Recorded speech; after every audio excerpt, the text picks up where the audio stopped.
আধুনিক স্বাস্থ্য ব্যবস্থার লক্ষ্য কেবল অবকাঠামো ও প্রযুক্তির সম্প্রসারণ নয়, বরং উন্নত প্রযুক্তি, দক্ষ মানব সম্পদ, সুশাসন এবং সময়োপযোগী নীতির সমন্বয়ের মাধ্যমেই দেশের প্রতিটি মানুষের জন্য সহজলভ্য, সাশ্রয়ী এবং মানসম্মত চিকিৎসা সেবা নিশ্চিত করাই মূল লক্ষ্য।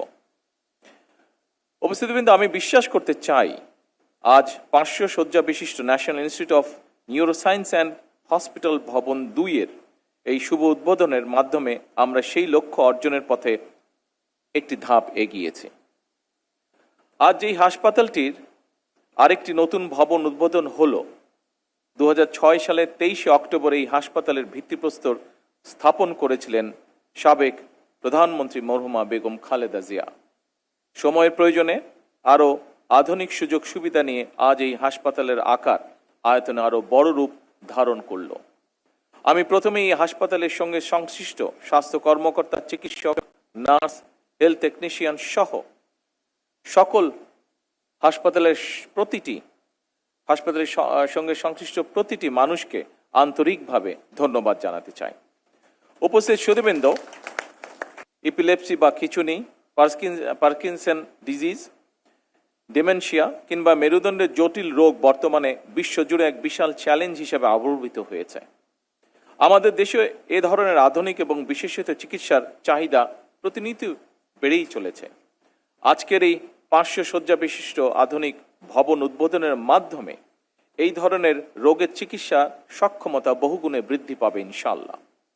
আধুনিক আইসিকিউ, অপারেশন থিয়েটার, আধুনিক ডায়াগনস্টিক সুবিধা এবং বিশেষায়িত ওয়ার্ডের সমন্বয় গঠিত এই নতুন ভবন কেবল রোগী ভর্তির ধারণ ক্ষমতাকেই বাড়াবে না, একই সাথে চিকিৎসা, গবেষণা এবং উচ্চতর শিক্ষার ক্ষেত্রে এক বিরাট মাইল ফলক হিসেবে কাজ করবে বলে আমি দৃঢ়ভাবে বিশ্বাস করি।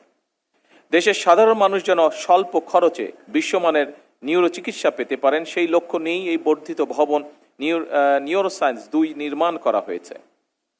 আধুনিক চিকিৎসা প্রযুক্তি, অতিরিক্ত বেড এবং দক্ষ জনবলের সমন্বয়ে গড়ে তোলা এই ব্যবস্থা দেশের হাজারো রোগীর জন্য নিঃসন্দেহে আশার আলো বয়ে আনবে। অবশ্যই সুধীবৃন্দ, শুধু প্রযুক্তি থাকলে একটি স্বাস্থ্য ব্যবস্থা উন্নত হয় না। এর সঙ্গে মানসিকতা অত্যন্ত গুরুত্বপূর্ণ, কারণ প্রযুক্তি রোগ শনাক্ত করতে পারে, কিন্তু রোগীর ভয়, উদ্বেগ এবং মানসিক কষ্ট বুঝে তাকে আশ্বস্ত করার ক্ষেত্রে চিকিৎসকদের মানবিক আচরণের বিকল্প নেই। একথা আমরা সকলে উপলব্ধি করি। রোগীর প্রতি একজন চিকিৎসক বা স্বাস্থ্যকর্মী সহানুভূতিপূর্ণ আচরণ, মনোযোগ দিয়ে রোগীর কথা শোনা, রোগীর মানসিক অবস্থা বোঝা এবং রোগীর সঙ্গে সম্মানজনক আচরণ চিকিৎসার মান অনেক বাড়িয়ে দেয়। তবে একই সঙ্গে আমাদের এটিকে অবশ্যই মনে রাখতে হবে, চিকিৎসা সেবা এবং চিকিৎসা পরিবেশ নির্ভীক করতে সকল দায় দায়িত্ব চিকিৎসকের একক নয়, বরং আমি মনে করি চিকিৎসক, রোগী এবং রোগীর উদ্বিগ্ন স্বজন, এই 3টি পক্ষের মধ্যে পারস্পরিক আস্থা, সম্মান এবং সহানুভূতির সম্পর্ক বজায় থাকা অত্যন্ত জরুরি। এই 3-এর মধ্যে পারস্পরিক আস্থা এবং সম্মানের পরিবর্তে চিকিৎসকরা যদি নিরাপত্তাহীনতা অনুভব করেন কিংবা রোগী এবং রোগীর স্বজনরা যদি চিকিৎসকদের উপরে বিশ্বাস এবং মর্যাদা সম্পর্ক অনুভব না করেন, তাহলে আমরা যতই হাসপাতালের অবকাঠামোগত উন্নয়ন করি, চিকিৎসার জন্য বিদেশ বিমুখতা বন্ধ করা যাবে না। উপস্থিত সুধীবৃন্দ, বর্তমান সরকার স্বাস্থ্যের অধিকার কেবল মৌলিক অধিকারই নয়, এটি একটি জাতির অর্থনৈতিক এবং সামাজিক উন্নতির চাবিকাঠি বলে মনে করে। আমি মনে করি স্বাস্থ্যসেবা সহজলভ্য এবং সবার জন্য সমানভাবে প্রাপ্য হওয়া অত্যন্ত জরুরি। উন্নত চিকিৎসা যদি শুধু শহরের বিত্তবান মানুষের মধ্যে সীমাবদ্ধ থাকে, তাহলে সেটিকে পূর্ণাঙ্গ আধুনিক স্বাস্থ্যসেবা বলা যাবে না। সুতরাং প্রত্যন্ত অঞ্চলের মানুষ, দরিদ্র জনগোষ্ঠী এবং প্রান্তিক মানুষের কাছে সাশ্রয়ী ও মানসম্মত চিকিৎসা পৌঁছে দেওয়ার লক্ষ্যে বর্তমান সরকার বিভিন্ন পদক্ষেপ গ্রহণ করছে। প্রত্যন্ত অঞ্চলের একজন রোগী যাতে যে কোনো চিকিৎসার জন্য প্রচুর অর্থ ব্যয় করে রাজধানীতে আসতে না হয়, এজন্য সরকার হেলথ কার্ডের মাধ্যমে একটি আধুনিক ও কার্যকর রেফারেন্স সিস্টেম গড়ে তোলার পাশাপাশি চিকিৎসা সুবিধা মানুষের দোরগোড়ায় পৌঁছে দেওয়ার জন্য কাজ শুরু করেছে। এরই অংশ হিসাবে একদিকে দেশের প্রতিটি ইউনিয়নে পূর্ণাঙ্গ প্রাইমারি হেলথ কেয়ার ইনস্টিটিউট প্রতিষ্ঠার কাজ চলমান রয়েছে। অপরদিকে বর্তমান সরকারের মেয়াদকালেই ইনশাল্লাহ পর্যায়ক্রমে প্রতিটি উপজেলা হাসপাতালকে 151 শয্যা বিশিষ্ট হাসপাতালে উন্নীত করা হবে ইনশাল্লাহ। উপস্থিত সুধীবৃন্দ, আজকে শিশুরাই আগামীর ভবিষ্যৎ।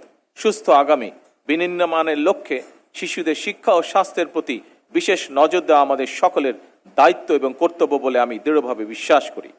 সেদিকে লক্ষ্য রেখে বর্তমান সরকার শিশুদের জন্য নতুন শিক্ষা কারিকুলাম প্রণয়ন করছে। একইভাবে শিশু স্বাস্থ্যের প্রতিও সরকার বিশেষভাবে নজর দিয়েছে।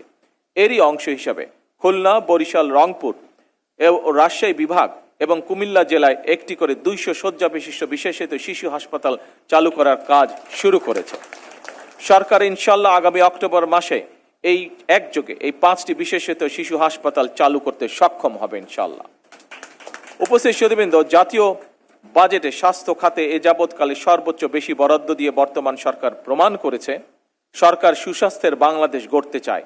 এটি স্রেফ একটি স্লোগান নয়, বরং সরকার দেশে একটি কার্যকর ব্যবস্থা গড়ে তুলতে চায় যাতে করে মানুষ দেশের ভেতরেই সকল রকমের স্বাস্থ্য সেবা পায়। তবে স্বাস্থ্য এবং চিকিৎসা সেবার মান উন্নয়নে সরকার যতই উদ্যোগ গ্রহণ করুক, চিকিৎসক, স্বাস্থ্য বিশেষজ্ঞ, গবেষক, সর্বোপরি স্বাস্থ্য খাতের সঙ্গে সংশ্লিষ্ট সকলের ভূমিকার উপরেই স্বাস্থ্য এবং চিকিৎসা সেবার সাফল্য নির্ভর করছে। উপস্থিত সুধীবৃন্দ, সরকার এমন একটি কল্যাণমুখী রাষ্ট্র প্রতিষ্ঠা করতে প্রতিশ্রুতিবদ্ধ যেখানে চিকিৎসা পাওয়ার জন্য কোনো নাগরিককে দেশের বাইরে হয়তো যেতে হবে না, কিংবা কেউ অর্থ অভাবে স্বাস্থ্য সেবা থেকে ইনশাল্লাহ বঞ্চিত হবে না। আপনাদের মাধ্যমেই নিশ্চিত করা সম্ভব এই বিষয়গুলো। এই প্রত্যাশা এবং বিশ্বাস রেখে আমি আমার বক্তব্য শেষ করছি। আল্লাহ হাফেজ। বাংলাদেশ জিন্দাবাদ।